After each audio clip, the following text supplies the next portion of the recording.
We have just completed a roller coaster of a year. And I think we're on a decent place with a lot to look forward to in 2025.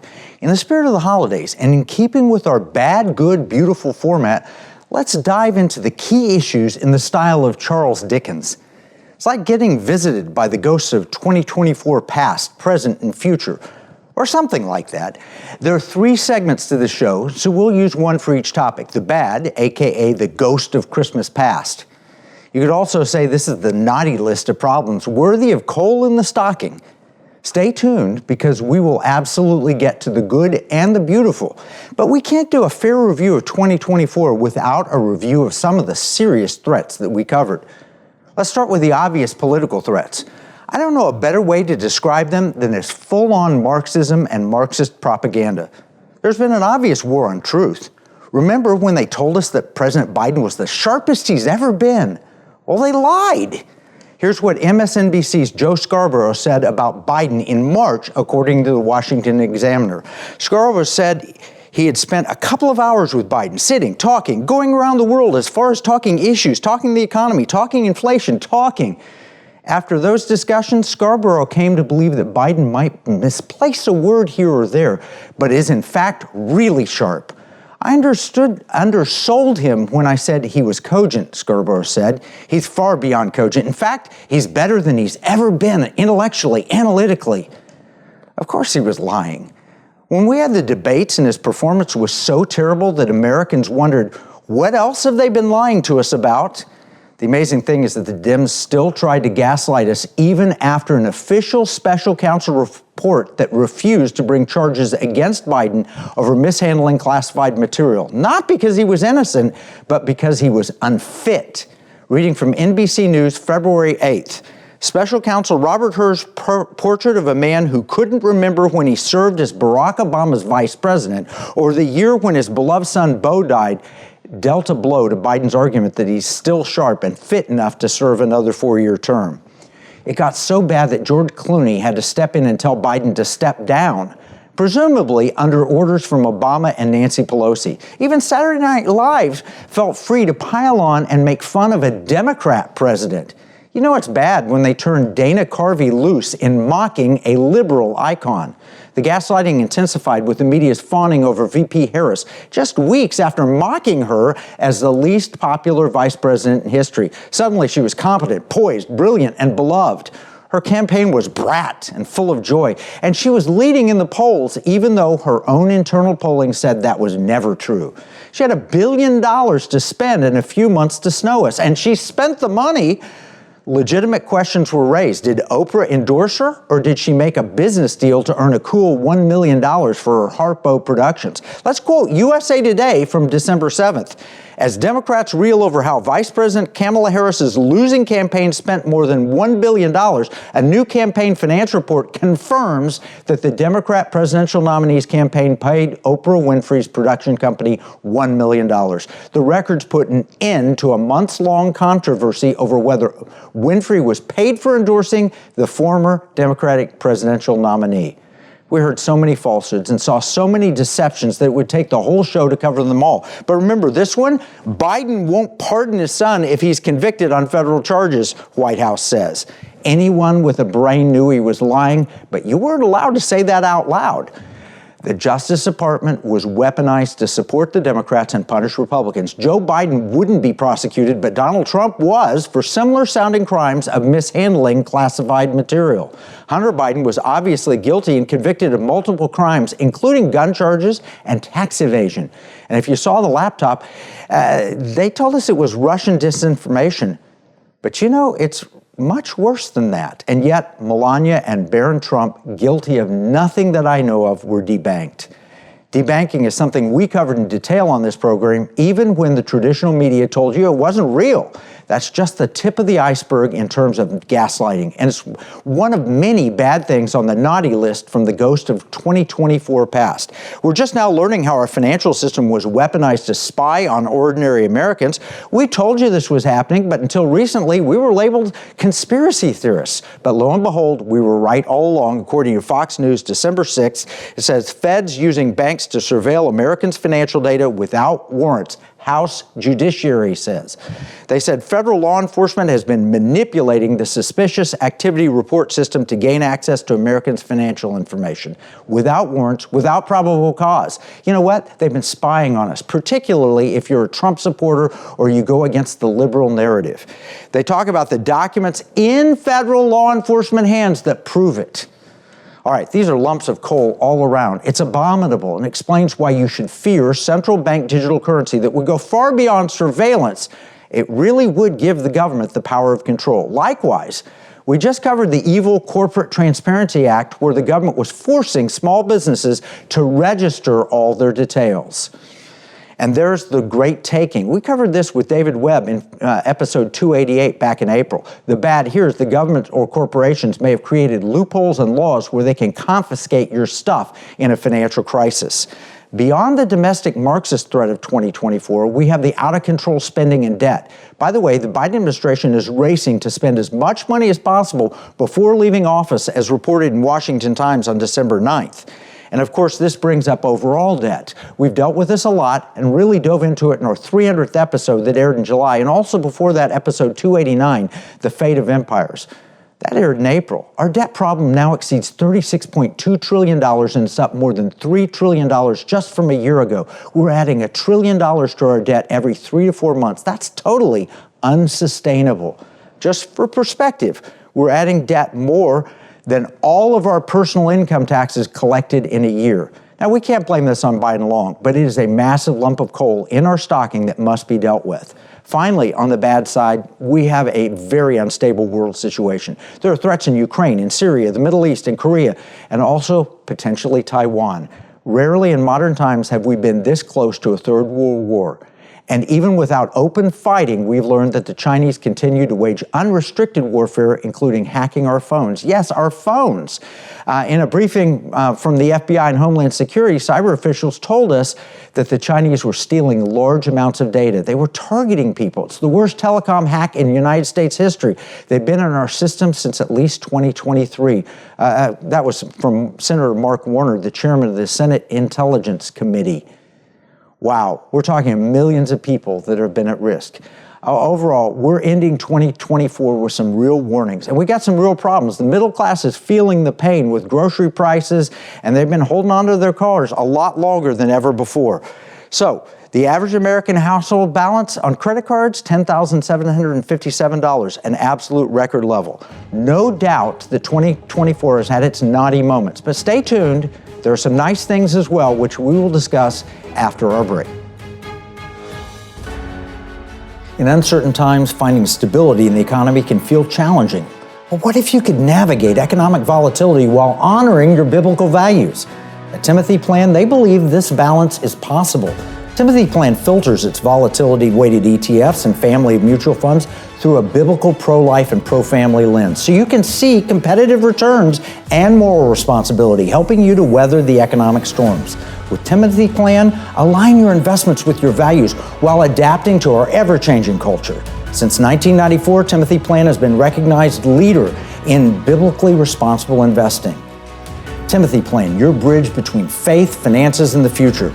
Visit timothyplan.com or call 1-800-TIM-PLAN or 1-800-846-7526. Investing includes risk, including possible loss of principal. Before investing, carefully consider a fund's investment objectives, risks, charges, and expenses contained in the prospectus available at timothyplan.com. Here's a $10 bill. It's got the picture of Alexander Hamilton on the front of it. You know, it's kind of sad. When I was 10 years old, everything that I could buy for $1 now costs about $10. That's the cost of inflation. It's just paper. It's not backed by anything. You can't exchange it for gold and silver. You used to, but you can't do that anymore. And that's unfortunate. You know, pirates wouldn't accept this. Pirates, they wanted gold and silver. Patriots, the founders of this nation, also wanted gold and silver coin. In fact, they put a provision in the Constitution, 17 words, that said states could only make gold and silver coins tender within the states. That's why I wrote this new book, Pirate Money, Discovering the Founders' Hidden Plan for Economic Justice and Defeating the Great Reset. It will explain exactly the history of money and exactly why gold and silver coins can be made modern with new technology and a useful monetary system. PirateMoneyBook.com.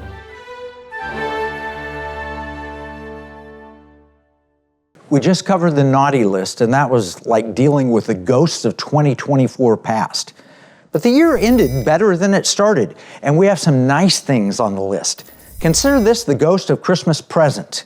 And there really are some presents to enjoy. In keeping with our bad, good, beautiful theme, here are some of the good moments from 2024. I think it's only appropriate to start with how we dodged a bullet, figuratively, and literally for the president. It really was a miracle to have the Marxist billion-dollar propaganda machine fail as it did, with Trump dodging bullets to fight, fight, fight. Many Americans fear that our democracy is in peril. First, we do not live in a democracy. This is a constitutional republic with democratic elections. There's a difference, as we've explained many times. Second, the real threat was a totalitarian takeover of the media, financial system, and justice system, as we explained in the first segment. At least for the time being, that's over. Let's walk through a few of the highlights from the year in no particular order. For one thing, we had some huge wins.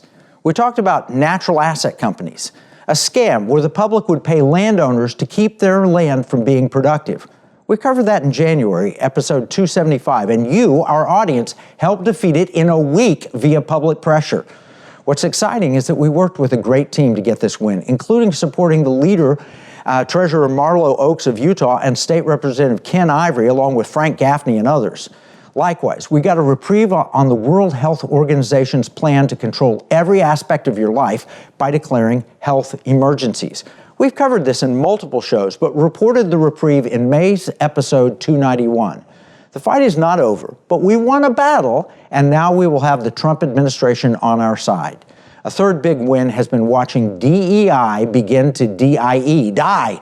We've covered this Marxist intrusion into corporate America known as diversity, equity, and inclusion in many episodes, even as recently as a few weeks ago in episode 322. And then a Christmas miracle.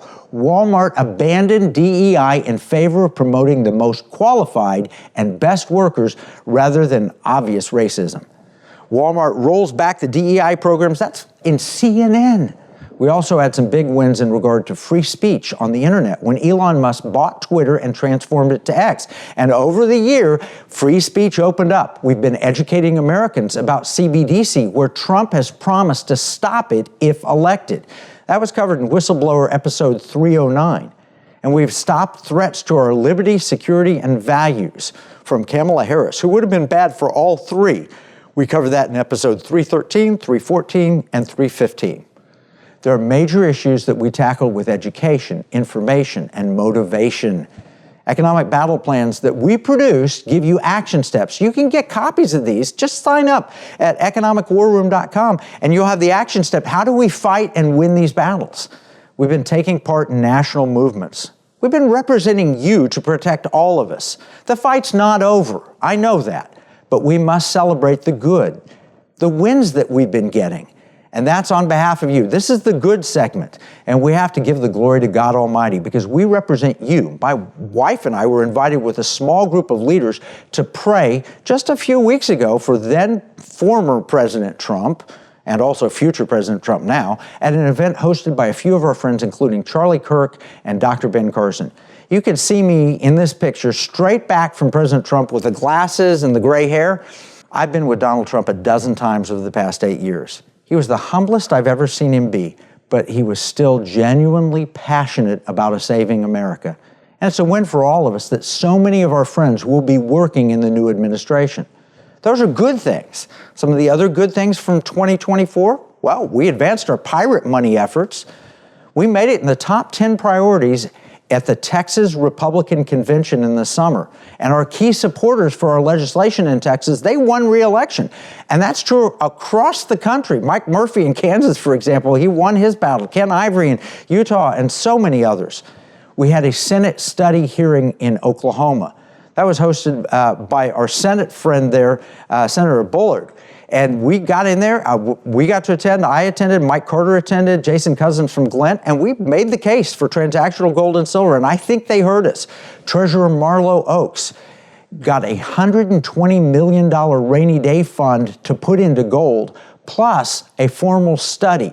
You know, we had him on the program in episode 282 last January, and guess what? Within a year, they got a study bill passed, and we did a tremendous study with the former vice chairman of the Federal Reserve, they had the World Gold Council, the Utah Bankers Association, and we came out glowing with the idea of doing pirate money. There's a Florida study bill that passed, and Treasurer Jimmy Patronis just announced that they're doing the study. We've gotten the truth out about COVID and vaccines. We had Dr. Peter McCullough in episode 292 and Dr. Naomi Wolf in episode 319 with the Pfizer papers. The House committee findings corroborated what we've been saying all along regarding the origin of the virus being likely from a Wuhan lab. The common understanding, people now know that, but we got strikes against us on YouTube when we first said it. And natural immunity, it works. What a concept. Another win has been reinvigorating young people with the truth of liberty. Ryan Helfenbein, episode 299. And then the Reagan movie in episode 307. By the way, the Reagan movie had one of the highest audience scores, 98 on the popcorn meter at Rotten Tomatoes. The critics panned it, but the audience loved it. I count that as a win. Finally, we had so much truth come out about the corruption of government, leading to an impressive Trump win with a mandate to clean things up. I'm actually pleased, at least in one respect, that President Biden pardoned his son Hunter. Don't get me wrong, a blanket 11-year pardon is an abomination, but there's some huge positives. Number one, it exposes the corruption and lies. Number two, it proves he was a criminal. And number three, Hunter can no longer plead the fifth and can be forced to testify before Congress. This is a real opportunity to bring some very dark things into the light. Maybe the Diddy and Jeffrey Epstein mess can be exposed and finally rooted out. There's so many good things. There really have been Christmas presents in 2024.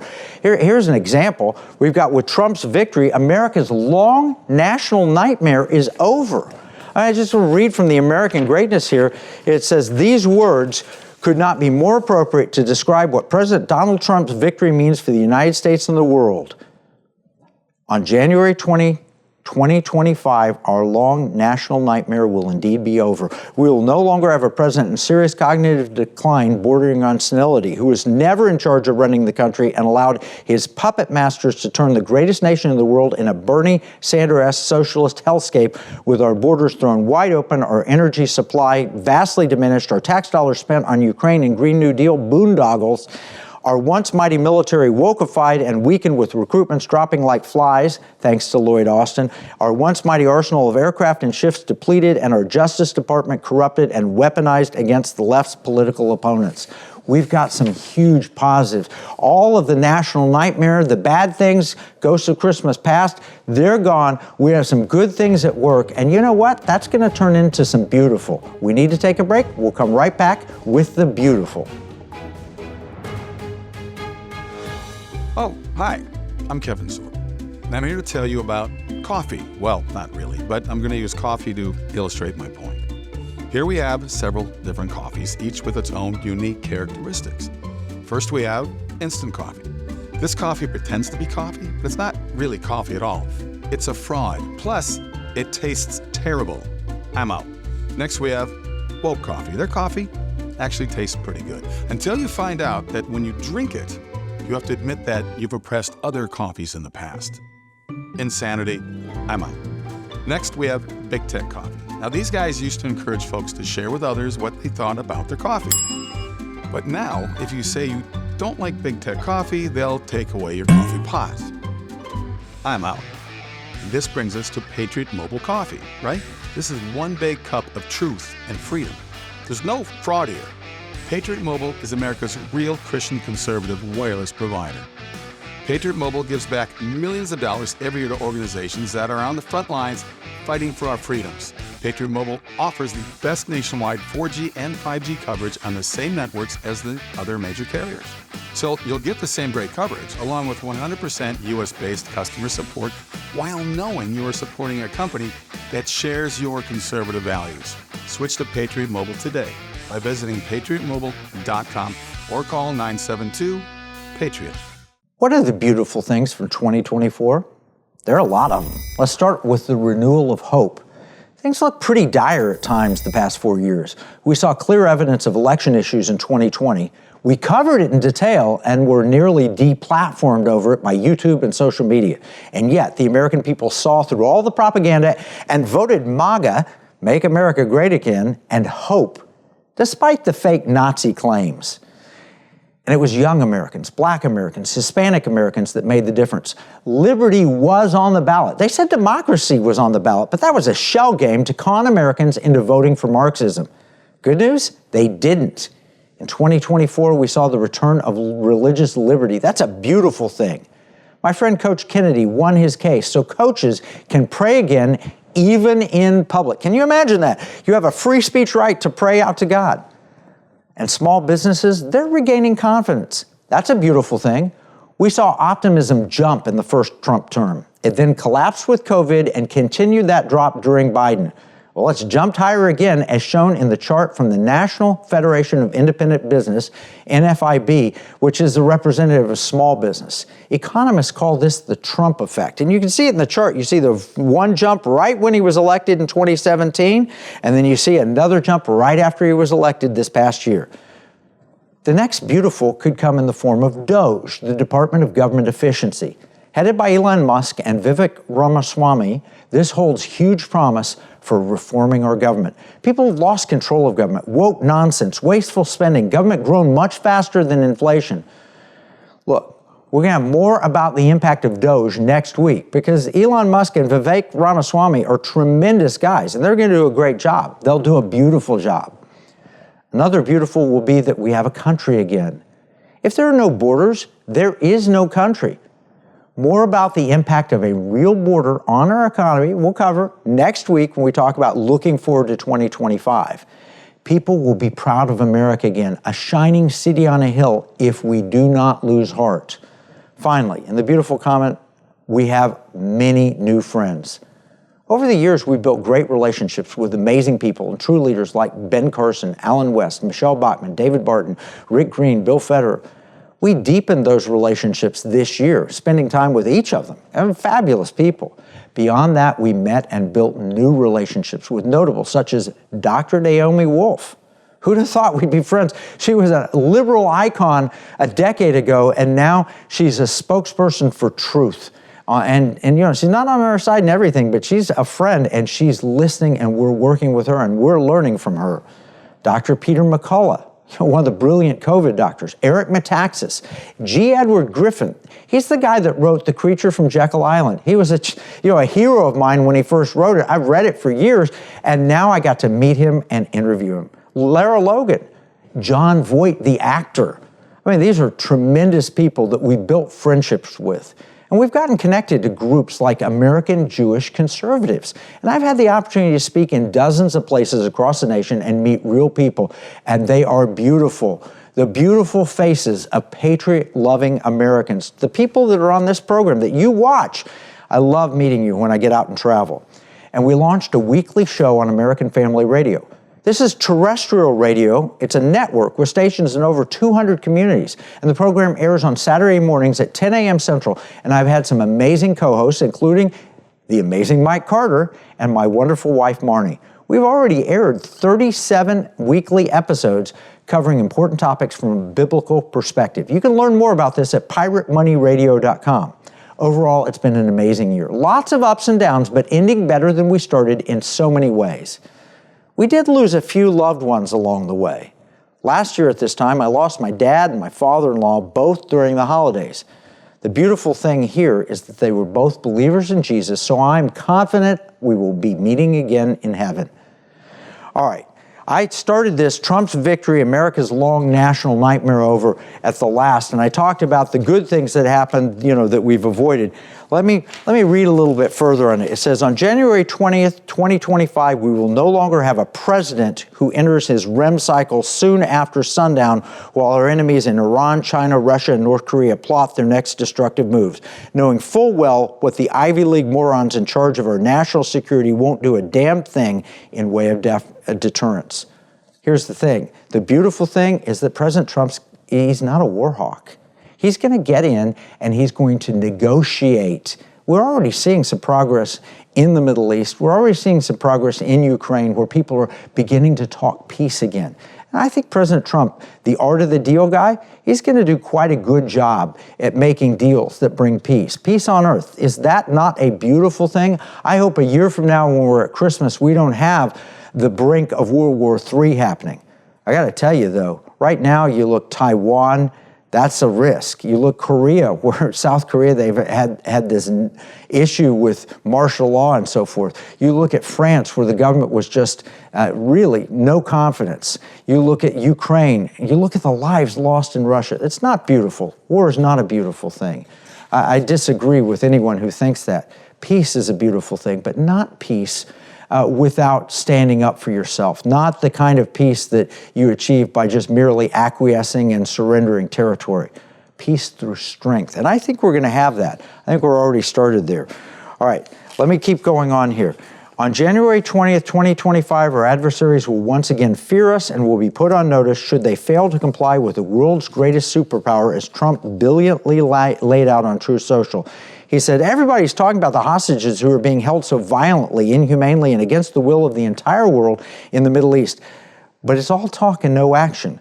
Please let this truth serve to represent that if the hostages are not released prior to January 20th, 25, the date that I proudly assume office as President of the United States, there will be all hell to pay in the Middle East, and for those in charge who perpetrated these atrocities against humanity, the responsible will be hit harder than anybody has been hit in the long and storied history of the United States. Release the hostages now. All right, here's your assignment. I want you to go back and review the episodes that we produced in the last year and enjoy the wins. But I also want you to pick up the challenges. This fight's not over, but don't lose heart. Keep the faith. We've had some bad things. We have some good things at work now, and there are some beautiful things ahead. The Economic War Room is designed to support you and your money and beyond. We're really here to support liberty, security, and values. And the programs that we've got are beautiful. Can you imagine transactional gold and silver? We've talked about it many times. We see legislation on the horizon. We'll talk about this more next week's episode. But I'm telling you, it's a beautiful thing. People recognize what sound money is. They've said no to inflation. They're working to solve our national problems. They're working to return America to liberty, security, and values. All right, we're going to summarize all of this in our free economic battle plan. If you're not getting those, go to economicwarroom.com right now and sign up to get the free battle plans. Remember, what we see as a marketplace, our enemies view as a battle space. This is Kevin Freeman from the Economic War Room.